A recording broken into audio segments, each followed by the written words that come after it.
Good morning, everyone, and welcome to your week 3 Monday morning breakfast bite. Hopefully everybody had a great weekend, a little bit of a break. This week we've got a lot to do, obviously, and you're being introduced to employment and labor law.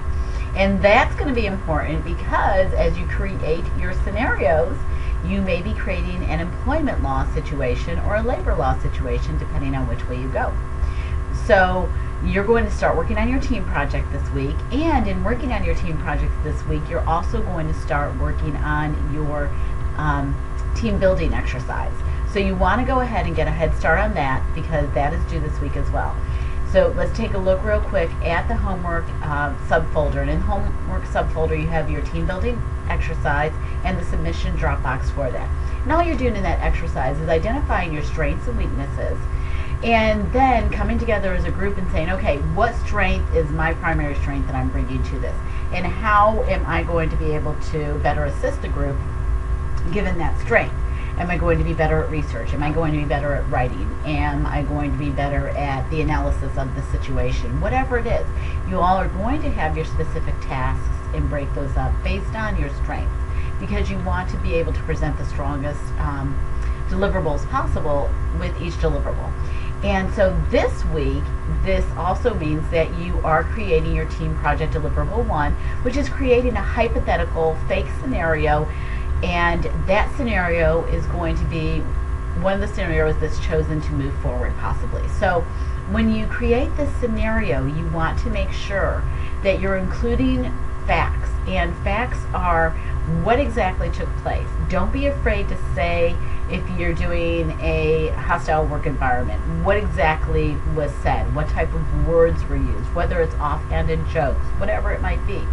If it is a sexual harassment situation, you're going to have to be specific, but you guys don't have to go overboard and just make it tasteful to the extent that you can, but you have to be specific with whatever was taking place.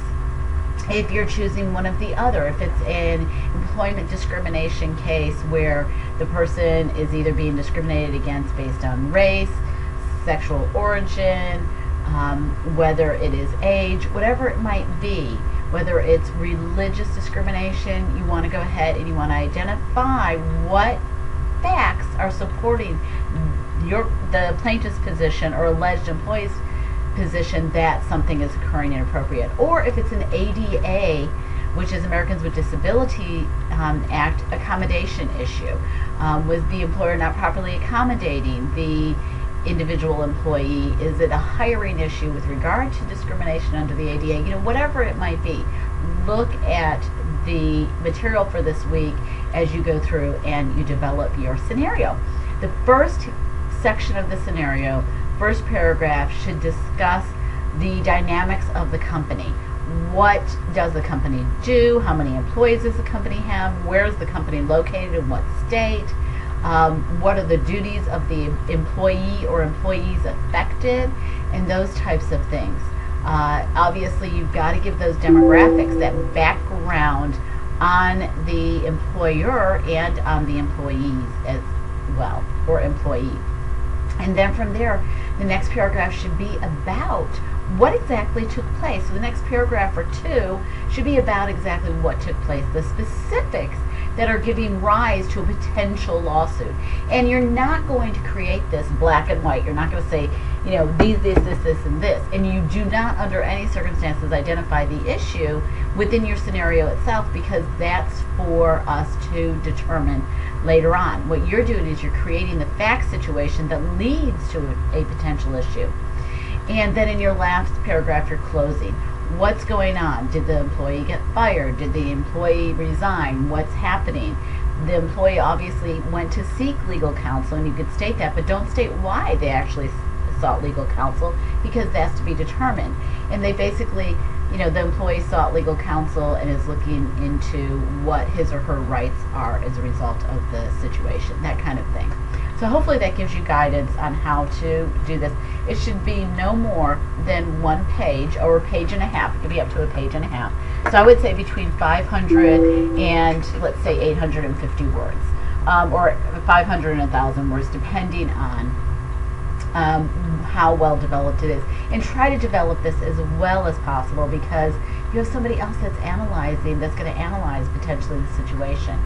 And so get that completed and get that to us.